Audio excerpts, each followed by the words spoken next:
everyone. This is John Daly. I'm here with another episode of the Daly Express. My guest today is a very thoughtful and principled guy, a very smart one, too. He's an award winning journalist and a conservative columnist for the Washington Examiner.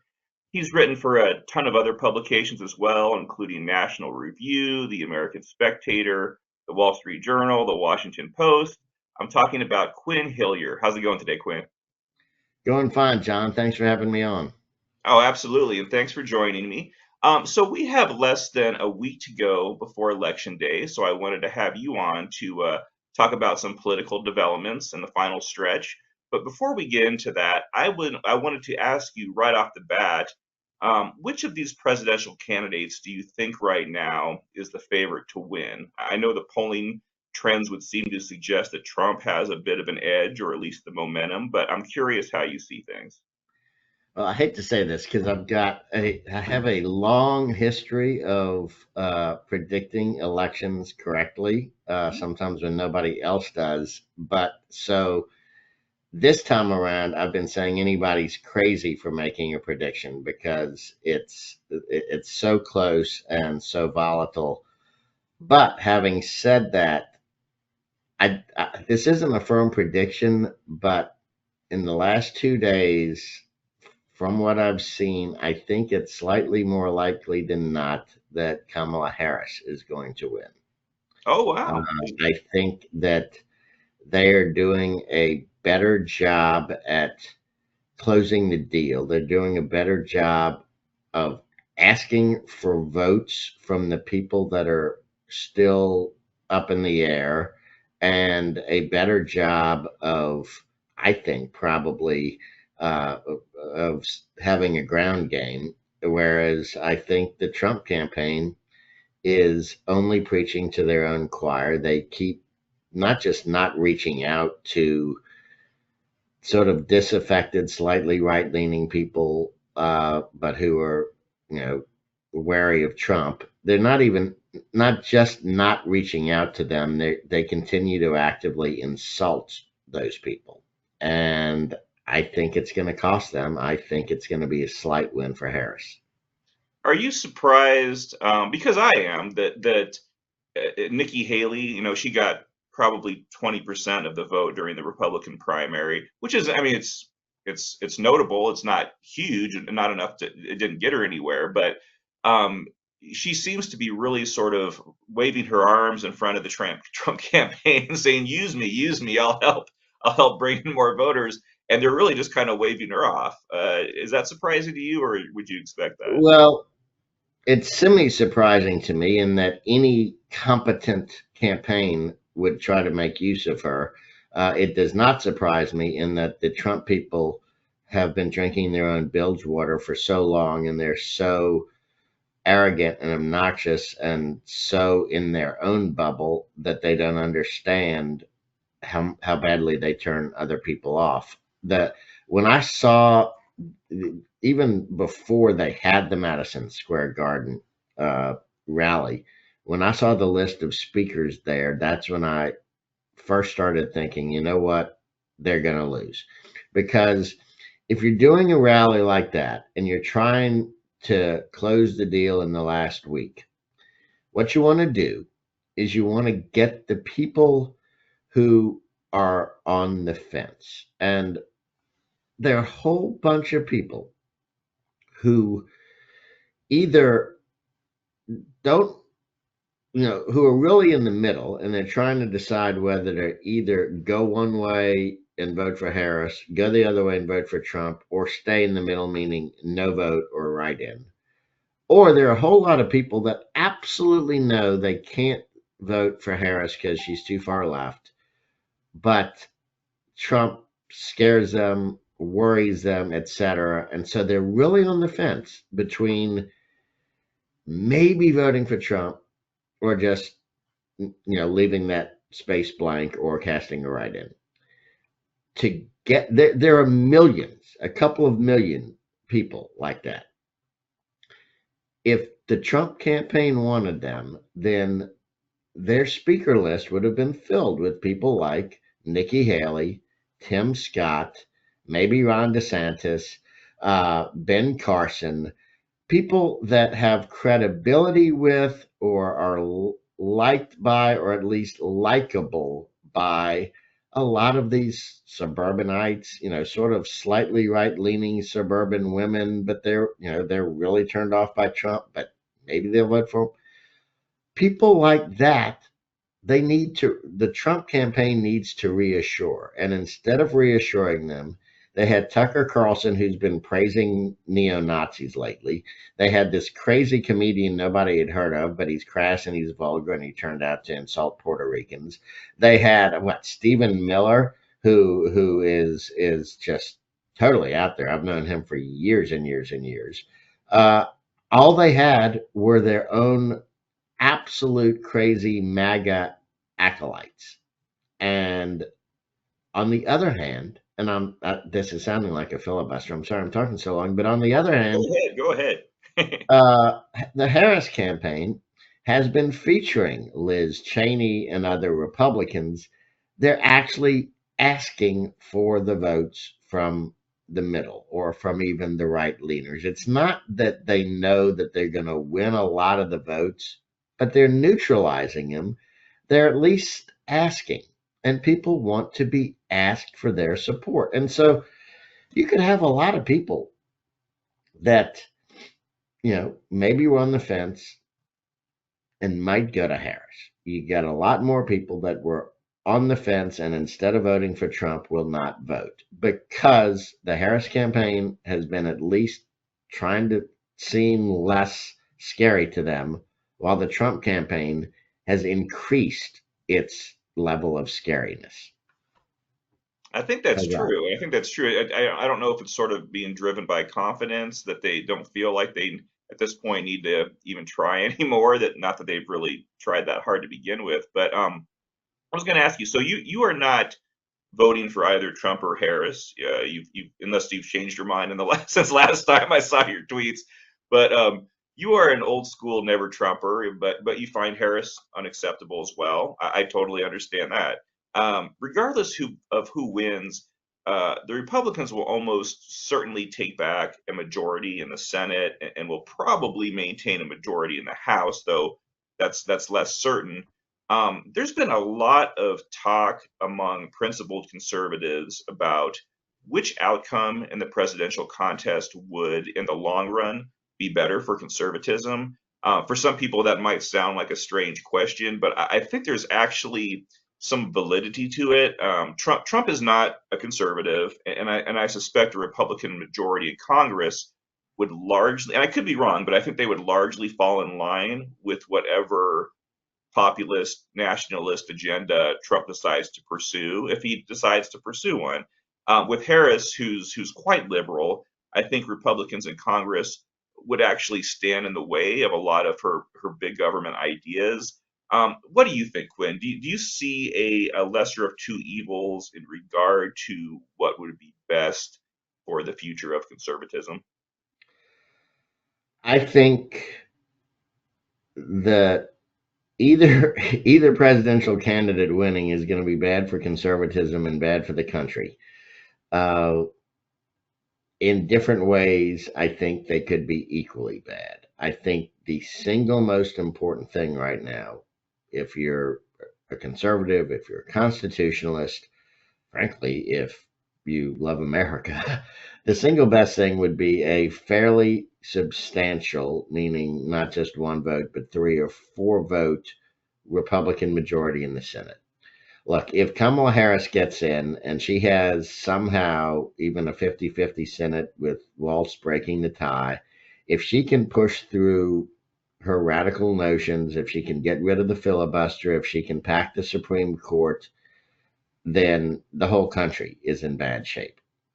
But if there is a Republican Senate and not just a one vote, because she might get a Lisa Murkowski on some things, uh, but if there's a 3 or 4 vote Republican Senate majority, then they can block the worst of what she does. I almost don't care about the House. I mean, I do sort of, but frankly, the House has so many Republican radicals and so many Democratic radicals as well. It's so dysfunctional. Uh, it almost doesn't matter if Republicans have the Senate. Uh, so what I'm hoping for is that everybody looks at some of these really fine Republican Senate candidates, McCormick in Pennsylvania, even even semi long shot Domenici in New Mexico, Rogers in Michigan, Sam Brown in Nevada. I'm leaving some out. Hung Cao doesn't have a huge chance, but he's a wonderful candidate in Virginia, and so on. If they look at some of these fine, thoughtful Republican Senate candidates and push them over the top, then there's not much really bad that can happen in the next 4 years. It'll only be at the margins. Now, I noticed you didn't mention Kerry Lake as one of those, Quinn. Is there a reason for that? The single one of the best things that could happen for Republicans, for conservatives, for the country, for everybody, regardless of anything else, is if Kerry Lake gets stomped in Arizona. I don't care if she's a Republican. I don't care if she claims to be a conservative. She's a radical. She's a liar. She might be crazy, but she has no business being anywhere near the U.S. Senate. Now, it's kind of sad that the Arizona Republican Party keeps thinking she's their best shot for these things. But like I said earlier, you don't plan on voting for either of the major party presidential nominees. So I'm curious, Quinn, if you have considered writing me in on your ballot. The reason I ask is that two people, believe it or not, so far have told me that they are in fact doing that. And I figured that if there were a third individual, especially someone of your stature, Quinn, that might constitute a movement. So can I count on your vote? Oh my goodness. I don't want Well, I to mean, put you on the spot, Quinn. my mother already voted for me for president, so I can't vote for an opponent if I'm on the ballot here. I would absolutely consider it. Maybe I was going to cast my third straight write-in vote for Mike Pence for president, Hmm. just because he's a principled, competent conservative. But I will definitely consider you. Maybe I'll write you in for president. Maybe I'll write you in for vice president. I've gone back and forth about who I write in for vice president, but now you are on my radar, John. Excellent. It's great to hear that. I'm gonna hold out some hope that And since so far it's only my mother. I know I got two votes for president last time, and wasn't from my mother. But since so far I only have one, and you've got two already saying that they're going to vote for you, yeah. I think maybe to get a groundswell going, I should vote for you because you've got twice as much support as I do, and one of us has to win. Well, it's excellent, and it's nice that your mom voted for you. My mom would never do that for me, so I'll just throw that out there. But switching gears a little bit, I wanted to ask you about the F word, not the one with of the four-letter variety, but one we've been hearing a lot lately, fascist. Trump has been calling the Democrats and specifically Kamala Harris fascists for a while now. A couple of generals from the former Trump administration have either implied or outright said that they believe Trump is a fascist. And Kamala Harris recently said that same thing about Trump. Quinn, are any of these people that they're talking about actually fascists? And do you believe, as some have suggested, that those who've been calling Donald Trump a fascist are putting him in physical danger? It's funny that no one seems to think that is an issue with Harris, but for Trump, they think he's in danger if people say that. I'm curious what your take is.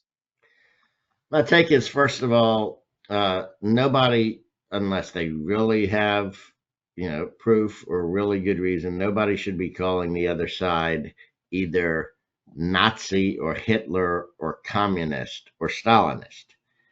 There are times when fascist or socialist, if used carefully, might be appropriate. Fascism and Nazism are not the same things. Fascism, especially if you break down fascism, I wrote that on an economic level, some of the stuff that that Barack Obama was pushing, I wrote this very early in his term, came straight out of Mussolini, and everybody said, "Oh, how dare you say that?" And I said I was being very careful. I said it was Mussolini-ish economic fascism, which is not certainly not the same thing as Nazism, and it was accurate. So I have no problem with using semi-loaded language, but to make the Hitler reference the Nazi reference is completely out of bounds, unless you're talking about David Duke, who I fought very hard in Louisiana 30 years ago. That's again, I'm being too long-winded here, but Oh, go ahead. I prefer use of language such as authoritarian tendencies to outright fascist, partly because so many people equate fascism with Nazism. Fascism is horrible, absolutely horrible. Nazism is degrees even worse than that. Does Trump have authoritarian tendencies? I think it's absolutely undeniable that he does. Trump has called in one breath Harris, and I don't know the order that he said it, but in one sentence he called her a fascist, socialist, communist, Nazi. No, fascist, yeah, fascist, socialist, communist. I think he said Nazi. No, he didn't say Nazi. He has He a said, whole list he's gone through. yeah, Marxist, socialist, communist, fascist. That's Those were the four. Uh, I think people need to cool it with the labels. But to answer your question, are there elements of fascism? Elements of fascism in some of what Trump has pushed? The answer is yes. Does that make him a full-blown fascist with the whole thing of Mussolini or of, say, Franco? Probably not. But there are elements of it, and those elements have to do partly with his economics and partly with his tendency toward authoritarianism. He certainly talks like an authoritarian. There are some ways he has already acted like that. People do need to be wary. A yeah. very nuanced, very long-winded answer. Sorry about that. Oh, no worries. Yeah, it's one of those things I've never even thought of calling anyone a fascist. It's just, but you see it so it's thrown around so loosely these days. But I have recognized along these lines what I would call a strongman fetish that has definitely taken hold on the American right. We've of course seen the love affair that Trump has with foreign leaders of that mold. Vladimir Putin, Kim Jong Un. They're sending letters back and forth, and I think a number of Trump supporters view Trump in that same way as this autocratic tough guy, and I think they like it. And I wanted to ask you something about Tucker Carlson, who you brought up earlier. Recently said he was at I don't know, based on what you had just brought up about his praising of these, alternative history on the World War II and all that stuff. But I'm sort of surprised he gets invited to GOP's events still, but maybe I shouldn't be surprised. But I think it was a week or so ago in front of a cheering crowd at a TPUSA event. Tucker basically described the United States as a 15-year-old naughty girl who needs to be vigorously spanked by her daddy, Donald Trump, in order to put her back in line. The remarks went over very well with the Trump supporters in attendance. Quinn, as a longtime conservative and a close observer of the Republican base, how hard did you cringe upon seeing that? And isn't that type of thing that Tucker's describing sort of the antithesis of conservatism? The antithesis of modern conservatism, which is oddly enough based on classical liberalism, but the conservatism of Buckley, of Reagan, to some extent of Goldwater, of Jack Kemp, is an entirely different thing. from what Donald Trump is pushing. And I say that my roots are so deep in the Reaganite conservative land. I mean, I can show public support and very public for as a Reaganite going back 49 years. And before that, my dad was at the Sharon Conference at the Buckley Estate in 1964, where they founded Young Americans for Freedom. Uh, so I know something about this history, and I know something about the philosophy that guides it. And there is absolutely nothing about Trumpism that overlaps. I mean, it doesn't even overlap. It's a completely different thing than anything that modern the modern conservative movement fought for from 1950 through 2015. Period. End of story. Not Trump is not a conservative. Now, a number of prominent conservatives have voiced support for Kamala Harris, citing concerns for the constitutional order if Trump gets back in office. You have those concerns. I think I have those concerns as well. But you also have constitutional concerns about what a President Harris may do, which you recently wrote about, and I'll add a link to that piece in the show notes. But can you talk about your line of thinking and kind of share with people uh, why that's a consideration of yours? Sure, I say that she's a threat to the First, Second, Fourth, Fifth, Sixth, Eighth, Ninth, and 10th Amendments, parts of the 14th Amendment, and major parts of the structural of the constitutional structures laid out in the main body of the Constitution. And I cite chapter and verse. Look, she is of all major party presidential candidates in our lifetime, and maybe, well, with the exception of Woodrow Wilson, she is the most hostile to the First Amendment. Again and again and again, in way after way, example after example, she is hostile to the First Amendment. One of the landmark decisions of the Supreme Court, not a win from some right wing group, but a win by the NAACP here in Alabama, where I live, by the way, in I think it was 1957. Case about freedom of association, about whether you could keep your donors private to a group that might feel under threat, et cetera, et cetera. Big win for the NAACP. In California, when she was either attorney general or district attorney, I forget which, she completely violated that. She ran completely counter to that ruling, and the Supreme Court, in turn, slapped her down big time. Now, when you're so far left that you horribly violate a landmark decision in favor of the NAACP, because you're so much more radical than that, that's a concern. When you talk about, again and again about limiting the rights of and cracking down on modern, social media platforms, that's a concern. I could cite other things again and again, and with her running mate Tim Walz as well. Obviously, she's not very, no matter what she says, she's not a fan of the Second Amendment. Anybody that pushes mandatory gun buybacks, as she has, is not a fan of the Second Amendment. And for all of those other amendments that I listed, they all have to do with criminal procedure, criminal justice procedure. And she was horrible at that as a prosecutor.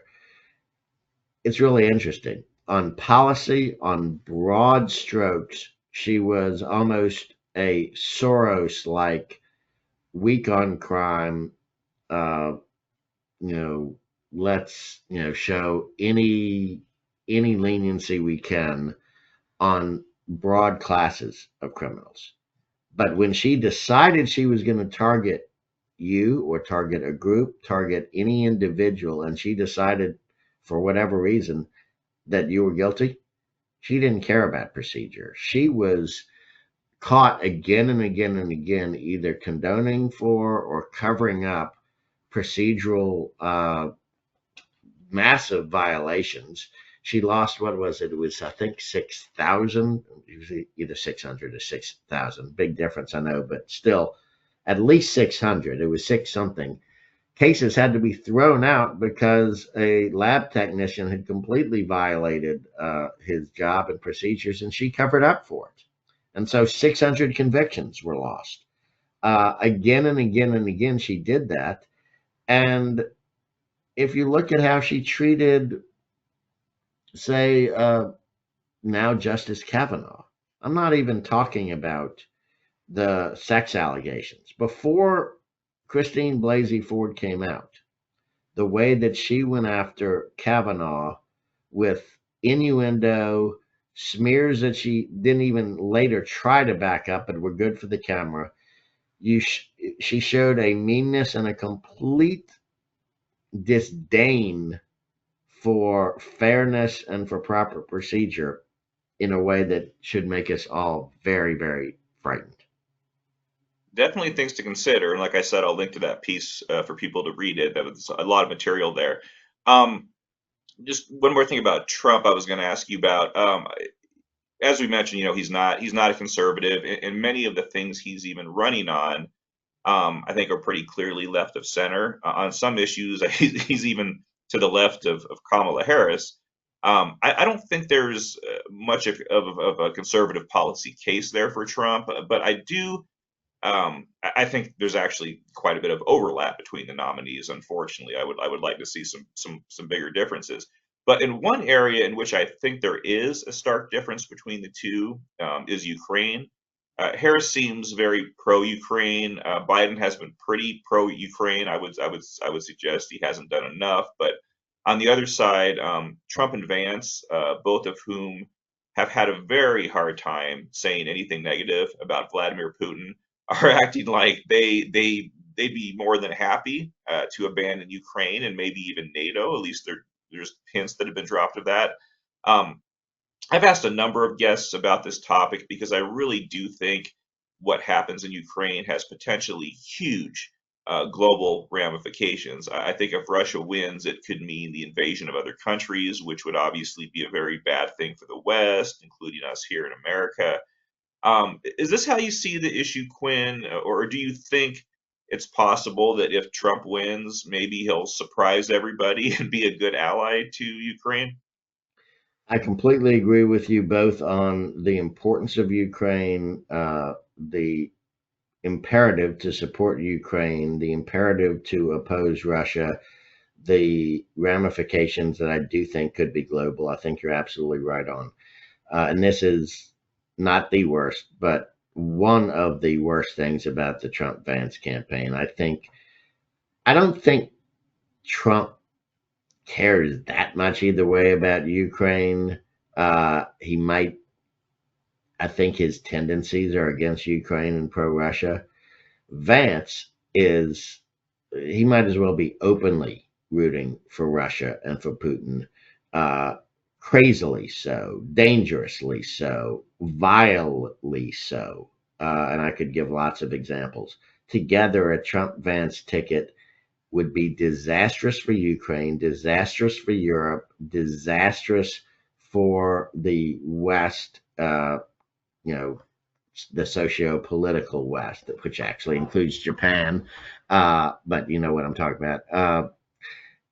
It would be terrible for the world, and yet these two people, I think, would either let Putin win or, in Vance's case, want to help Putin win. And to me, that's an unacceptable result. Yeah, it's a lot of. This really is a tough election for people like for people like you and me, Quinn, where we just like no one's really singing our tune on much of anything. But I did want to thank you for joining me. It was we met last. We were talking before we went on. We met back in February at the Principles First event in DC. I met a lot of people there, but it was a pleasure getting to meet you and talk to you again today. Like I said, people can read your insight over the Washington Examiner and also on your personal website. I'll link to that. Are there any other projects you're working on right now that you'd like to share with people, or are you just writing a lot right now? I'm writing a lot and editing a lot. Uh, I have a novel out called The Accidental Prophet, which is a satire on modern media, politics, and religion all at the same time, with a lot of actual underlying faith themes. But it's also, I hope people think it's a very entertaining, on the surface level, of just a very entertaining read. Again, it's called The Accidental Prophet. And other than that, I'm just trying to live my life. Excellent, excellent. Well, I'll link to that book as well, so people can find that easily. Quinn, it was great talking to you. Thanks for coming on, and I hope you have a great day. Well, thanks again. I hope I wasn't too long-winded on some of my answers, but I really appreciate you having me on, John, and I appreciate the work you do. Awesome, awesome. Thank you very much, Quinn. You have a good day. Thanks.